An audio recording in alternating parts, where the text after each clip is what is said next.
আমরা কয়েকটা দিক থেকে উম্মার বিজয়ে এই সময়টা পেরিয়ে এসেছি। একটা হচ্ছে আধ্যাত্মিক দিক। উম্মা এক সময় আধ্যাত্মিকভাবে এমন আলোকিত ছিল যে তাদের ঈমানের সামনে কোনো কুফর টিকতে পারত না। তারা পারিবারিকভাবে আলোকিত ছিল, তারা জ্ঞানতাত্ত্বিকভাবে আলোকিত ছিল, তারা তাসাউফের দিক থেকে আলোকিত ছিল,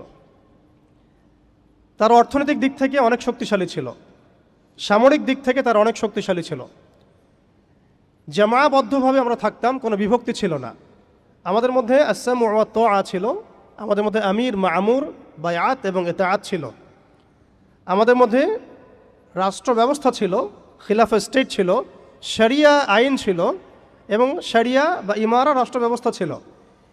এবং আস্তে আস্তে আমরা এই বেইজের উপর দাঁড়িয়ে পর্যন্ত জয় করেছিলাম। শুধু তাই নয়, আমরা বলতে পারি যে সিন্ধু, এদিকে সিন্ধু, ওইদিকের আফ্রিকা, আফ্রিকা থেকে সিন্ধু পর্যন্ত, ওইদিকের পশ্চিমা সভ্যতা থেকে চায়না পর্যন্ত বলা যায় পৃথিবীর 4 ভাগের 3 ভাগ আমাদের দখলে ছিল।